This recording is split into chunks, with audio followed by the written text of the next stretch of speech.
Friends, welcome to Srimathi creations. అందరూ ఎలా ఉన్నారు? నేను చాలా బాగున్నాను. ఈరోజు లంచ్ రెసిపీ ఏంటంటే హెల్తీ డైట్ రెసిపీ అనమాట. ఇది మనం తిన్నామంటే లంచ్లో పొట్ట చాలా హాయిగా ఉంటుంది, కడుపులో చల్లగా ఉంటుంది. ఇంకెందుకు ఆలస్యం, మీరు కూడా ట్రై చేసేద్దరు. కానీ ఛానల్లోకి వెళ్ళే ముందు ఎవరైనా ఫస్ట్ టైం చూస్తున్నట్లయితే సబ్స్క్రైబ్ చేసుకోండి, ఓకేనా? చాలు. ముందుగా నేను ఒక కప్పు మిల్క్ తీసుకున్నాను, కాచి చల్లార్చిన పాలు అనమాట. నేను ఇది ఒక 1 అవర్ ఫ్రిడ్జ్లో పెట్టేస్తే పైన మేగడ వస్తుంది, అది కూడా తీసేసి అప్పుడు మిల్క్ తీసుకున్నాను. ఇందులో 2 టీ స్పూన్స్ చియా సీడ్స్ వేసుకోండి. ఇవి చియా సీడ్స్ అండి, మనకి సబ్జా గింజలు అయితే కాదు. చియా సీడ్స్ వేరు, సబ్జాలు వేరు. ఇందులో చియా సీడ్స్ యాడ్ చేసుకోవాలి. ఇదంతా బాగా మిక్స్ చేసేసి 4 అవర్స్ అయితే నానబెట్టుకోండి. నేను ఇది మళ్ళీ కౌ మిల్క్ తీసుకున్నానండి. నేను ఇంట్లో కౌ మిల్కే వాడతాను. ఇది హెల్త్కి డైట్కి మంచిదని చెప్పేసి కౌ మిల్క్ వాడతాను అనమాట.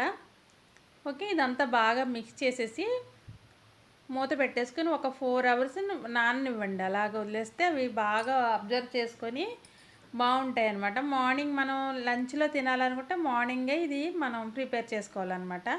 మిల్క్ వేసేసి చియా సీడ్స్ వేసేసి ఇలా పక్కన పెట్టేసుకున్నామంటే మన లంచ్ టైంకి రెడీ అయిపోయి ఉంటుంది. ఇదంతా బాగా మిక్స్ చేసేసుకొని పాలు చూసారా, అబ్జర్వ్ చేసుకునే చక్కగా ఇది సీడ్స్ బాగా ఉబ్బాయి కదా. ఇప్పుడు మనం ఇదంతా మిక్స్ చేసుకొని నేను ఒక్కరికి సరిపడగా చూపిస్తున్నాను.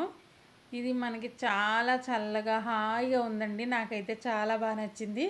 ఇలా ఒక కప్పు తీసుకొని మన సగం పాలు అయితే ఇందులో యాడ్ చేసుకోండి. ఇందులో డ్రై ఫ్రూట్స్ వేసుకోండి. నేను కొద్దిగా డ్రై ఫ్రూట్స్ వేసాను. ఒక 5 జీడిపప్పులు, బాదం పప్పులు, కిస్మిస్ 5 వేసుకున్నాను. ఒక 6 డేట్స్ వచ్చి ఇలా ముక్కలుగా కట్ చేసుకొని ఇవన్నీ ఒకసారి వేసుకొని ఇందులో ఒక యాపిల్ అయితే కట్ చేసుకొని పీసెస్గా వేసుకున్నాను. అలాగే ఒక దానిమ్మకాయ గింజలు తీసుకొని అది కూడా వేసుకున్నాను.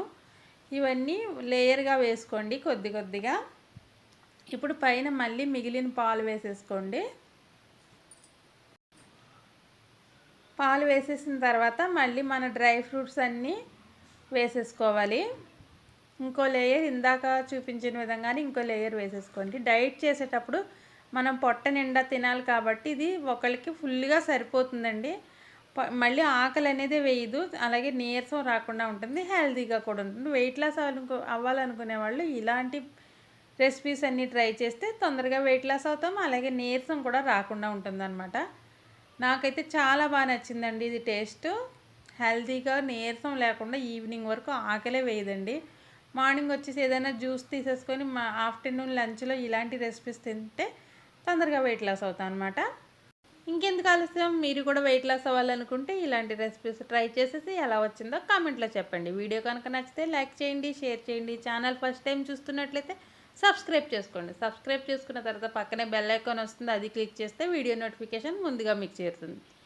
ఛానల్ సబ్స్క్రైబ్ చేసుకుంటే ఇలాంటి మరెన్నో రెసిపీస్ నేను మీ ముందు ఉంచుతాను, ఓకేనా? బాయ్ ఫ్రెండ్స్, నెక్స్ట్ వీడియోలో మళ్ళీ కలుద్దాం. సపోర్ట్ చేయండి ఫ్రెండ్స్.